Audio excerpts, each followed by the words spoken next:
BFM Business, Intégral Bourse, l'émission 100% Bourse.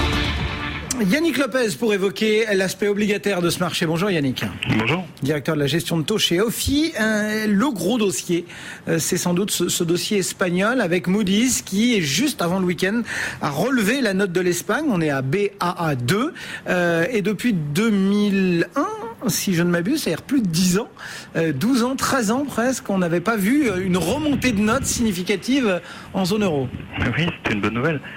Le marché obligataire salue ce genre de nouvelles du côté du refinancement espagnol, les bonos, etc. Ça se passe bien ? Non, enfin, le marché ne salue pas particulièrement ce qui s'est passé vendredi.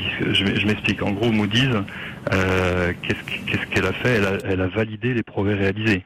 C'est-à-dire que l'Espagne, depuis de nombreux semestres maintenant, a mis en place des réformes structurelles qui lui ont redonné de la compétitivité. Résultat, ces exports ont rebondi significativement et du coup, il y a eu un comblement total du déficit espagnol en termes de compte courant. On était en 2008 à l'équivalent de 10% du PIB en termes de déficit. Deuxièmement, vous savez que la réforme du système bancaire a redonné confiance aux investisseurs qui maintenant à nouveau investissent localement. Je parle des investisseurs non domestiques. D'accord. Donc finalement le marché, si vous voulez, sur l'opération de vendredi, c'est un peu un non-event parce que ça fait déjà bien longtemps qu'il a pris acte de ses progrès. Je vais juste vous citer deux exemples.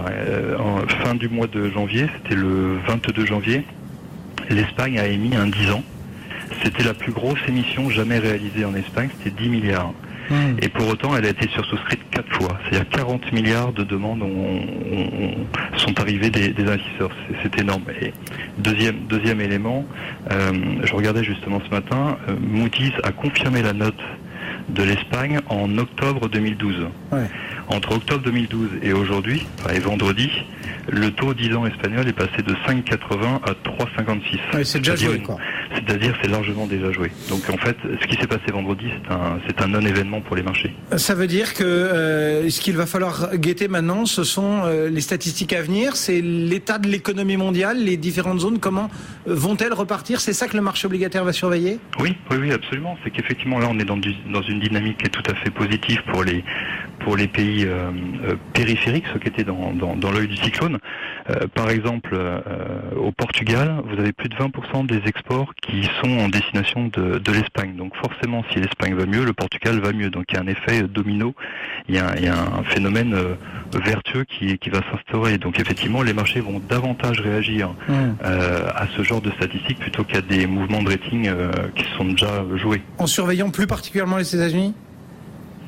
Alors les États-Unis, ça reste effectivement le leader d'une manière générale, mais c'est surtout que les États-Unis nous créent un petit peu effectivement d'incertitude ou de manque de visibilité, puisque comme vous le savez, les statistiques depuis maintenant décembre sont très fortement perturbées par les conditions météo et clairement, nous ce que l'on pense, c'est qu'on va certainement être dans l'incertitude jusqu'à avril. Pourquoi ? Parce que la première quinzaine de février était encore très froide aux États-Unis.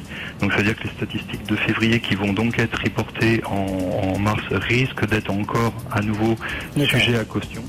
Ce qui fait que c'est plutôt à partir d'avril qu'on devrait avoir un peu plus de certitude sur l'état réel de santé et d'accélération de l'économie américaine. Merci beaucoup Yannick Lopez, donc depuis Ofi Asset Management, directeur de la gestion de taux.